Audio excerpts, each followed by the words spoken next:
Imagine estar cercado por 200 milionários, de uniforme, com as mãos trêmulas, sendo obrigado a se apresentar, não como artista, mas como entretenimento barato. O que esse homem poderoso não sabia é que, ao tentar humilhar, ele estava na verdade prestes a revelar ao mundo um talento capaz de arrancar lágrimas, até dos corações mais frios. Uma história sobre arrogância, humilhação, e sobre como a vida sempre encontra uma maneira de devolver dignidade a quem nunca deixou de ser grande. Mesmo quando o mundo tentou fazer parecer pequeno, você vai entender hoje que ninguém, absolutamente ninguém, tem o direito de diminuir o valor de outra pessoa. E no final, quem tentou humilhar, acabou aplaudindo de pé. Se essa história tocar o seu coração, já deixa seu like, se inscreva no canal e comenta aqui de qual cidade você está assistindo, porque essa história vai te emocionar. O som dos saltos de Ricardo Monte ecoava no mármore, como trovões. Clara, ajoelhada, passava o pano com movimentos precisos, tentando não chamar atenção. Mas no fundo ela sabia. Não adiantava. Aqueles passos não eram de alguém apenas passando, eles vinham direto na direção dela. 3 anos trabalhando naquela mansão haviam ensinado Clara a decifrar o humor do patrão, só pelo ritmo dos passos. E aquele era o som da arrogância somado ao mau humor. Aquele som significava problema. Ela respirou fundo, tentando parecer invisível, como sempre fazia. Seus olhos não se desviaram da perna do piano de cauda alemão que lustrava. Ironia, pensou. O mesmo piano que um dia fora extensão das suas próprias mãos. Agora era apenas mais um objeto a ser limpo, um reflexo de tudo que sua vida tinha se tornado. Então a voz dele cortou o silêncio como uma lâmina. Clara. Ela se levantou devagar, ajeitando o avental, limpando as mãos no tecido. Sim, Senhor Del Monte! Respondeu, com aquele tom automático que anos de submissão ensinam. Ricardo estava com as mãos cruzadas atrás das costas, olhando pela janela para os jardins onde dezenas de funcionários montavam estruturas para a festa que aconteceria na noite seguinte. Amanhã, teremos aqui os homens mais poderosos deste país, disse sem se virar. Gente que move milhões com uma simples ligação, que destrói ou constrói carreiras num piscar de olhos.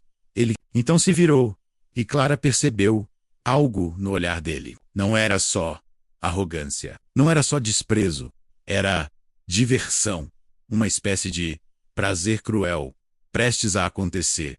E ele respirou fundo. Preciso que esses homens vejam quem eu sou, que entendam que além de um empresário bem-sucedido, eu sou alguém refinado. Clara manteve o silêncio, os olhos no chão. Sabia que se falasse algo, só pioraria. Ricardo então caminhou até o piano, passou a mão sobre a tampa envernizada, virou-se de volta para ela e disparou. Você sabe tocar piano? As palavras bateram nela como um soco. Seu corpo ficou rígido, o sangue gelou. Por um segundo, Clara se perguntou, como ele sabe? Nunca, jamais, tinha sequer ousado demonstrar seu passado ali. Durante 3 anos, evitou tocar naquele piano, evitou cantar, evitou qualquer coisa que pudesse revelar quem ela era, ou quem tinha sido. Não minta para mim, Clara, disse ele, estreitando os olhos. Eu sei exatamente quem você é. Seu coração disparou. Ele sabia. Mas como? Ricardo se aproximou, tão perto que ela podia sentir o cheiro forte do perfume caro que ele usava. Amanhã, a voz dele saiu mais baixa, porém cortante. Você vai se apresentar para meus convidados. Ela regalou os olhos. O quê? Isso mesmo que você ouviu, interrompeu, levantando a mão como se ela não tivesse direito nem a perguntar. Vai se sentar nesse piano, nesse aqui, apontou, e vai tocar Chopin, Bach, Beethoven, ou qualquer coisa que esses homens reconheçam como arte. Ele sorriu, mas era um sorriso frio, sem humanidade. E vai fazer isso, vestido exatamente assim, com seu uniforme, porque eu quero que todos eles vejam que até minhas empregadas têm bom gosto. Clara tentou abrir a boca, mas não conseguiu. Não havia ar, não havia voz. E se não fizer? Ricardo estendeu o dedo, batendo de leve na tampa do piano. Segunda-feira de manhã você pode procurar outro emprego. O silêncio no salão parecia gritar. Ele virou as costas, caminhando calmamente até a saída, e antes de cruzar a porta, lançou. E não se esqueça, Clara, você não é artista. Você é minha empregada. Só isso.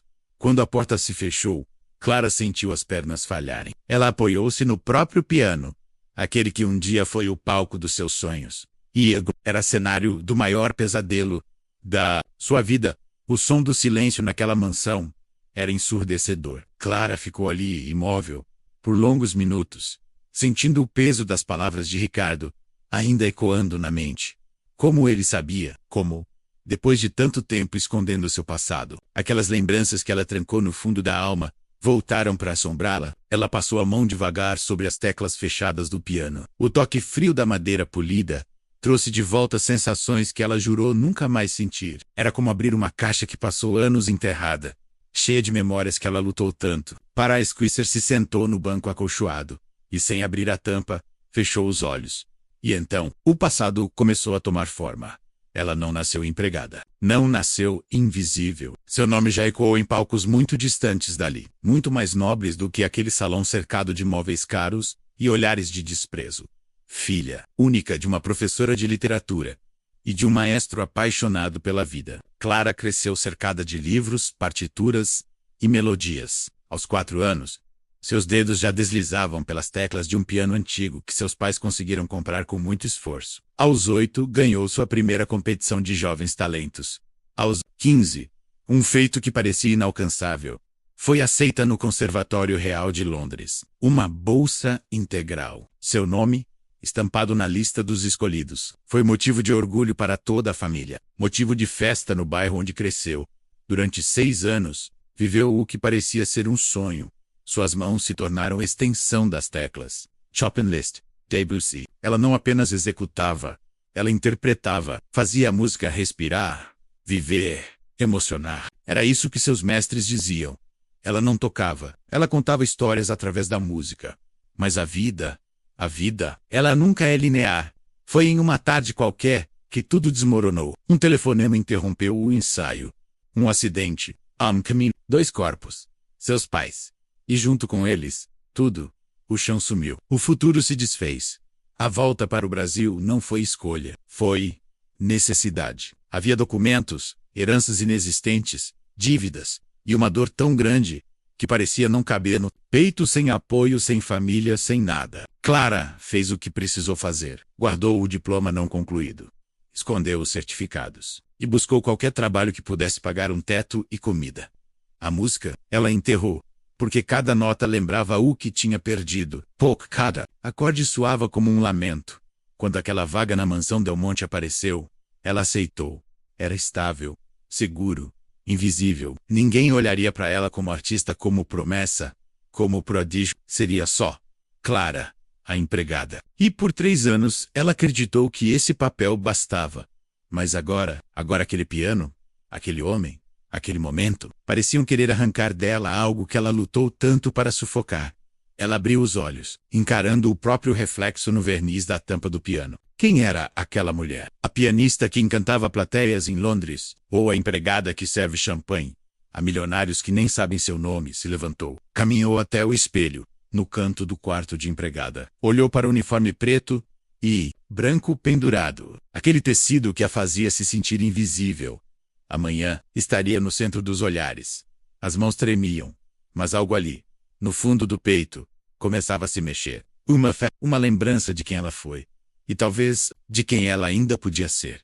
O que ela não sabia é que aquela noite não seria apenas mais uma humilhação. Seria o começo de tudo. De um recomeço que nem nos seus sonhos mais ousados ela teria coragem de imaginar. O relógio da mansão marcava exatamente 19 horas, quando os primeiros carros começaram a chegar. Limusines, sedãs importados, subs de luxo.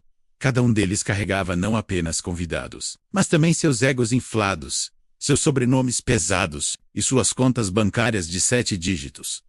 O salão principal parecia ter saído de uma revista. Lustres de cristal francês, mesas decoradas com arranjos de orquídeas brancas, talheres banhados a ouro, garçons impecavelmente alinhados, deslizando como peças de um balé invisível. Tudo, absolutamente tudo, respirava ostentação. E no meio de tudo isso, ela, Clara, vestindo aquele uniforme que mais parecia uma sentença de invisibilidade. A cabeça baixada, a bandeja nas mãos, o olhar que evitava encontrar qualquer outro.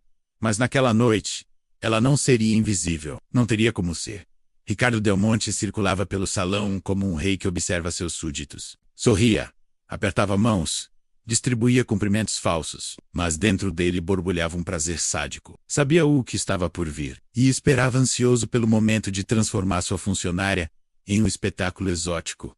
O jantar seguiu seu curso. Pratos sofisticados, risadas artificiais, brindes calculados. A música ambiente preenchia o fundo, mas parecia inexistente diante do ruído dos negócios disfarçados de conversas casuais. Quando a sobremesa foi servida, Ricardo se levantou, pegou a colher de prata e bateu levemente na taça de cristal. Som cortou o salão como uma lâmina. Senhoras e senhores, começou, com aquele sorriso de quem se acha mais inteligente que todos. Espero que estejam aproveitando a noite. Mas, como apreciador das belas artes, preparei uma pequena surpresa para vocês. Clara sentiu o estômago se fechar. As mãos ficaram geladas. Sabia, era agora. Uma das minhas funcionárias, disse Ricardo, olhando diretamente para ela, com aquele brilho cruel nos olhos. Possui um talento curioso. E eu achei que seria interessante compartilhar isso com vocês. Os olhares começaram a se virar. Risadinhas discretas escapavam. Comentários maldosos percorriam as mesas. Clara chamou, com a voz projetada, como quem chama um cão de estimação na frente. Jasper, vem até aqui. Ela sentiu as pernas de borracha. Cada passo parecia pesar uma tonelada. O caminho até o piano, normalmente apenas um móvel ignorado, agora era um corredor de julgamento. As conversas cessaram. Todos os olhares estavam nela. Alguns com diversão, outros com desprezo, outros apenas curiosos. Quando ela parou, ao lado do piano, Ricardo completou. Nossa pianista doméstica vai nos presentear com um pouco de Chopin, talvez algo sofisticado, para combinar com o ambiente. Uma gargalhada contida se espalhou. Ou quem sabe, alguém cochichou alto, uma música de elevador. Clara não respondeu, nem olhou para ninguém, apenas se sentou. Seus dedos pairaram sobre as teclas. Por alguns segundos, o mundo inteiro ficou em silêncio. Ela fechou os olhos e respirou. E naquele exato instante, algo mudou. As primeiras notas soaram. E elas não eram apenas som. Eram flechas. Memórias. Eram cicatrizes transformadas em melodia. As notas do nocturno em mi bemol maior preencheram o espaço. Puras, cristalinas. Tão perfeitas que instantaneamente o salão inteiro prendeu a respiração. O tom de desprezo virou surpresa. A surpresa virou choque. E o choque virou comoção. Cada acorde parecia arrancar de dentro dela não apenas técnica, mas alma. A dor de quem perdeu tudo. O amor pela música. A força de quem sobreviveu. Os olhares se encontraram. Alguns com lágrimas. Outros boquiabertos. E pela primeira vez em 3 anos, Clara não era invisível. Não era empregada. Não era subalterna. Ela era uma artista. Uma gigante. Um milagre vivo. E Ricardo Del Monte, o homem que arquitetou sua humilhação, estava paralisado, sem chão, sem palavras, sem controle. Porque o que ele planejou como espetáculo de vergonha se transformou, diante de 200 testemunhas, em uma das apresentações mais inesquecíveis que aquele salão, ou talvez aquela cidade, já viu. Quando a última nota do piano flutuou no ar e mergulhou o salão num silêncio absoluto, foi como se o tempo tivesse congelado. Ninguém respirava. Ninguém piscava. Ninguém sabia exatamente o que fazer. Por alguns segundos que pareceram eternos, a única coisa que se ouvia era o som do próprio coração batendo, forte, descompassado, dentro do peito de cada pessoa presente. Foi então que devagar, quase tímido, o som de palmas começou. Primeiro uma, depois outra, e de repente, o que parecia ser apenas uma reação educada, se transformou numa ovação de pé. O salão inteiro se levantou. Gente que jamais demonstrava emoção, agora batia palmas com lágrimas nos olhos. Mulheres seguravam os colares de pérolas no pescoço como se precisassem de apoio para não desabar. Homens que só sabiam falar de ações, investimentos e poder agora estavam simplesmente quebrados. E no meio disso tudo, ela, Clara, sentada no banco do piano, as mãos ainda sobre as teclas, as lágrimas escorrendo, mas não de tristeza. Eram lágrimas de libertação. De quem, pela primeira vez em anos, lembrava quem era. Bravíssimo! Gritou uma senhora da terceira fileira. segurando um lenço no rosto. Inacreditável, murmurou um dos empresários mais poderosos do país, que nunca pensou que fosse chorar por causa de música. Clara respirou fundo, enxugou discretamente os olhos, e eu sei Levanter. Foi surpreendida por algo que nunca, jamais, esperou ver. Margaret Sinclair, a crítica musical mais temida, mais respeitada e mais lida do país, caminhava na direção dela. O salto batia no mármore, como uma marcha solene, os cabelos brancos impecáveis, o olhar afiado, mas com um brilho que Clara nunca imaginou ver vindo daquela mulher. Admiração. Quando chegou ao lado do piano, Margaret estendeu a mão. Você é um fenômeno. Quem é você? De onde você saiu? A voz dela não era mais a de uma crítica, era de uma mulher genuinamente emocionada, quase implorando por respostas. Clara engoliu seco, tentou falar, mas não conseguiu. Foi então que de algum ponto do salão, surgiram mais convidados, todos cercando Clara, todos querendo saber, todos querendo entender como, em nome de tudo que faz sentido no mundo, uma mulher que, até minutos atrás carregava bandejas e recolhia taças, podia tocar daquele jeito. E, parado no canto, quase esmagado pela multidão, que ignorava completamente sua existência, estava ele, Ricardo Del Monte. Pálido, o sorriso arrogante tinha desaparecido. O rosto transpirava desconforto, medo e uma vergonha que ele jamais pensou que seria capaz de sentir. O homem que sempre controlou todas as situações, todos os ambientes, todas as narrativas, agora era invisível, exatamente como Clara foi. Por 3 longos anos. Clara, você estudou onde? Quem foram seus mestres? Como alguém como você acabou aqui? Perguntou Margaret franzindo a testa, genuinamente perplexa. É uma longa história, respondeu Clara, baixinho, tentando encontrar espaço no meio do turbilhão de vozes e perguntas. O círculo ao redor dela só crescia. Ofertas começavam a surgir ali mesmo, convites para concertos, propostas de gravação, empresários pedindo. Clara mal conseguia processar o que estava acontecendo.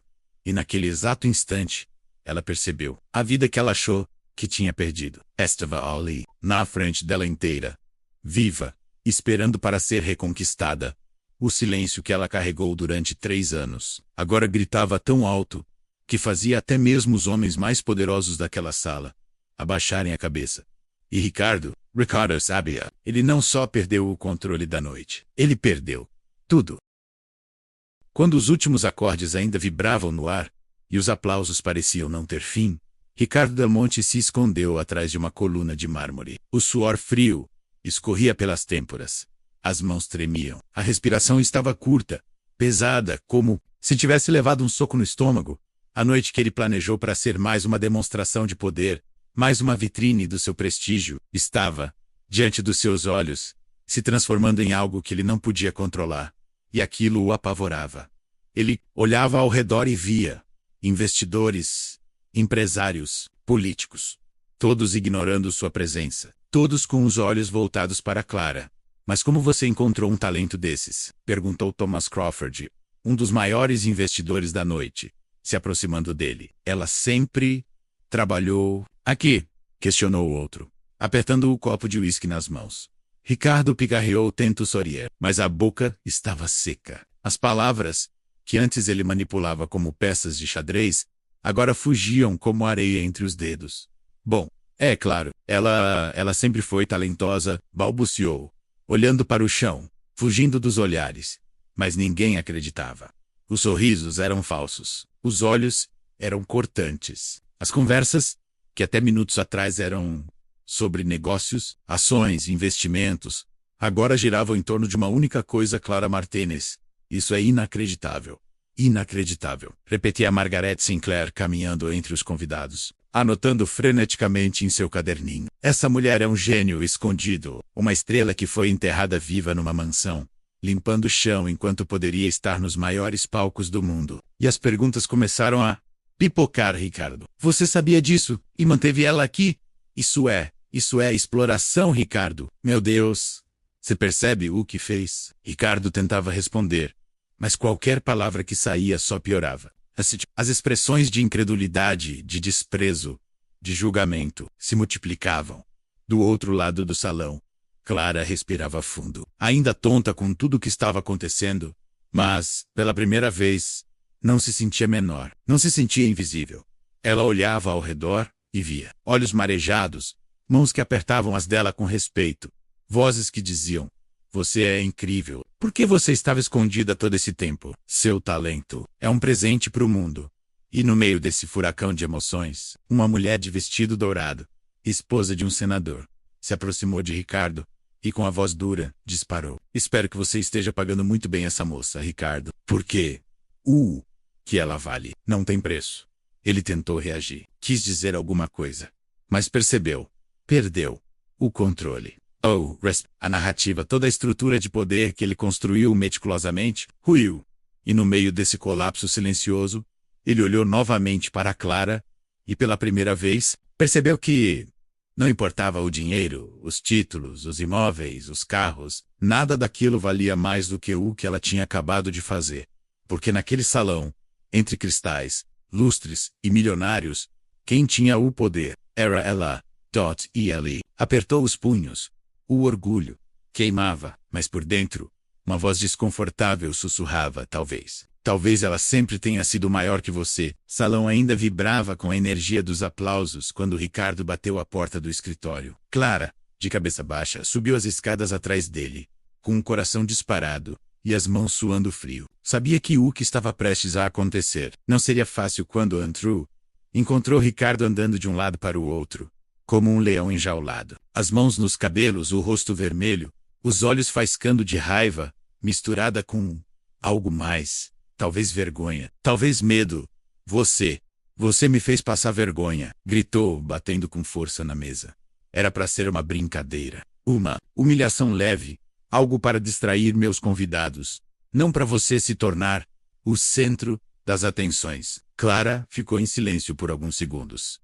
As palavras dele eram facas, mas elas já não cortavam como antes. Ela respirou fundo, segurou as mãos na frente do corpo e, pela primeira vez, ergueu os olhos.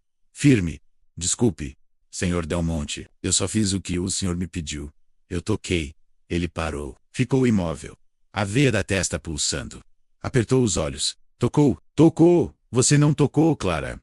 Você destruiu a festa, transformou um evento de negócios num espetáculo pessoal seu. Ela não piscou, não desviou. "Não foi minha intenção te humilhar.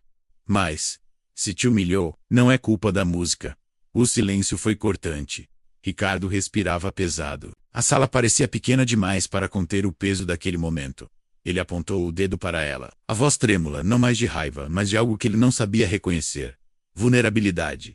"Você acha que isso muda alguma coisa, Clara? Acha? Você é uma empregada. Uma empregada! Acha que meia dúzia de aplausos vai mudar quem você é?" Ela fechou os olhos por um segundo. Respirou. E quando abriu, as palavras vieram. Não mais trêmulas. Não mais com medo. Vieram como uma onda que ela segurou por anos. "Eu não sou o que o senhor quis que eu acreditasse que eu era. E fui sim, sou empregada. E fui boa no que fiz, mesmo escondendo quem eu era. Mas o senhor me chamou para tocar, Ricardo. E quando eu sentei naquele piano, eu me lembrei de quem eu sou de verdade." O silêncio. Pesado.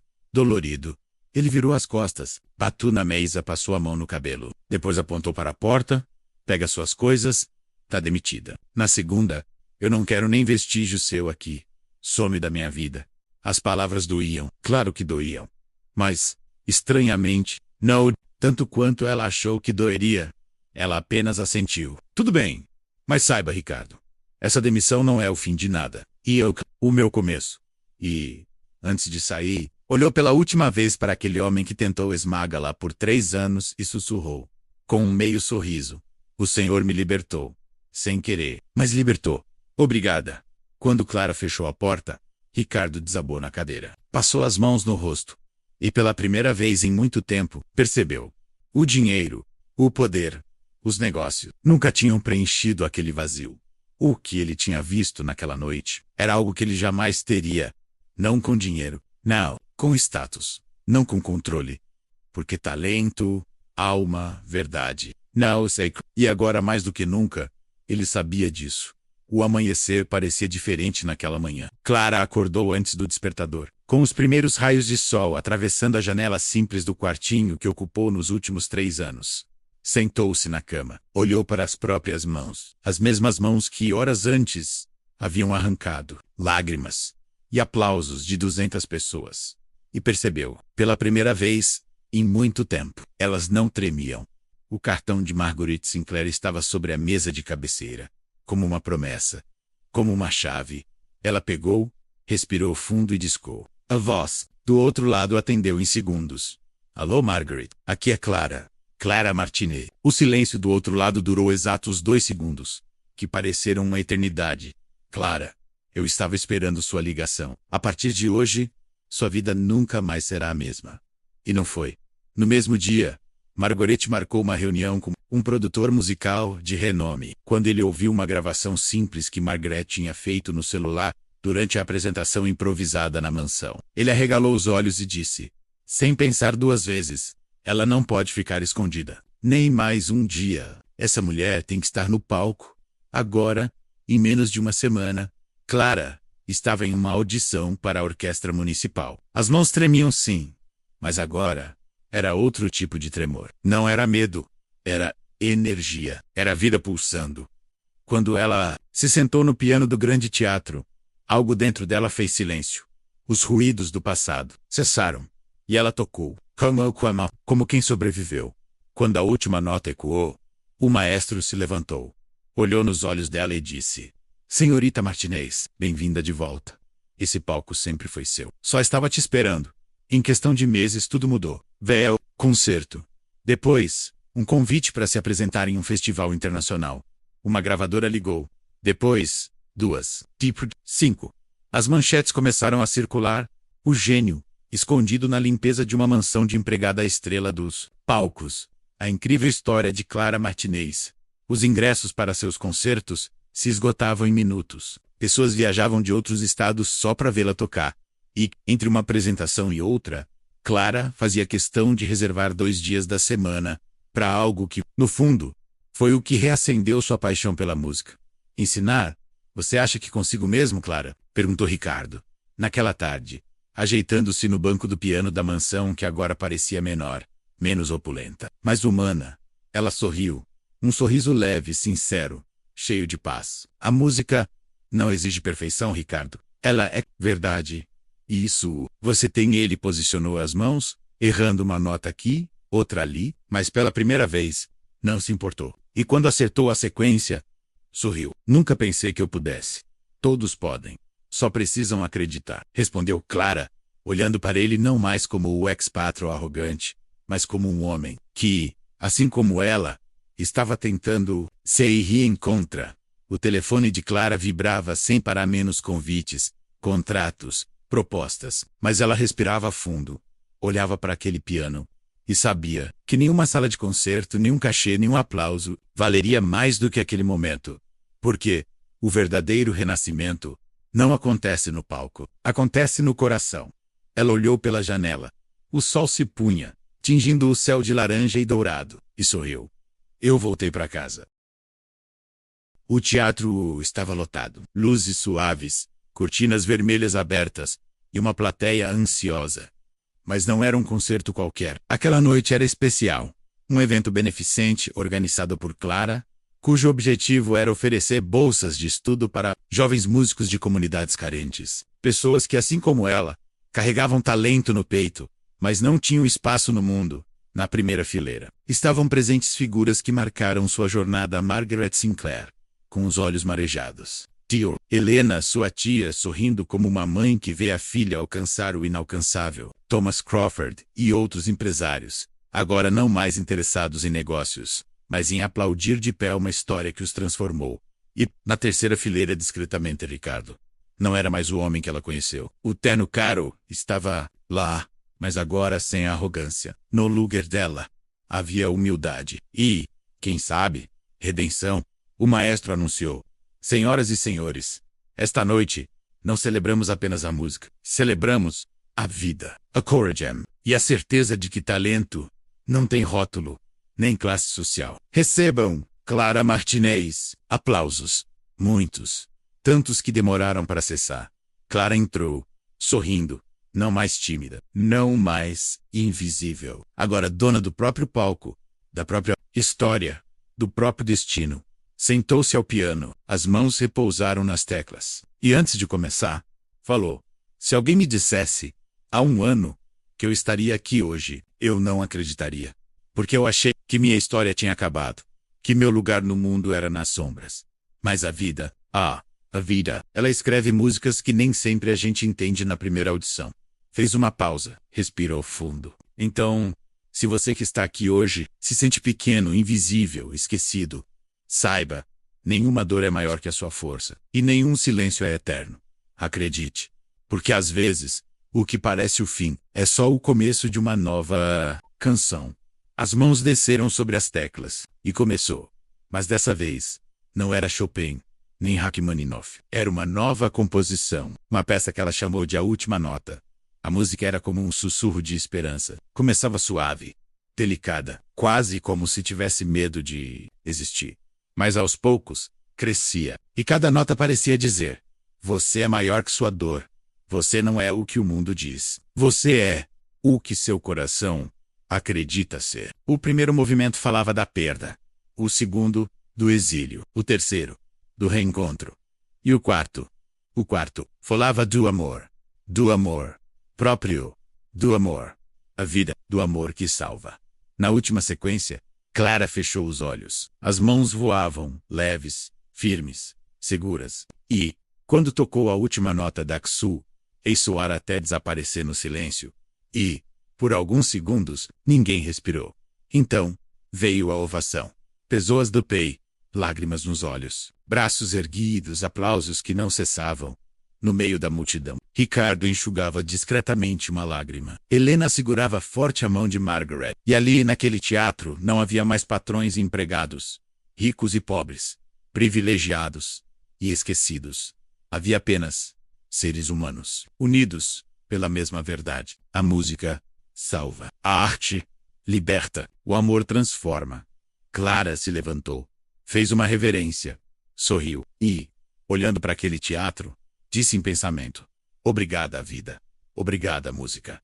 E, acima do tudo, obrigada a mim, por nunca ter desistido. E, enquanto as cortinas se fechavam lentamente, uma certeza ecoava no coração de cada pessoa presente. Às vezes, a última nota é, na verdade, o começo de uma nova melodia.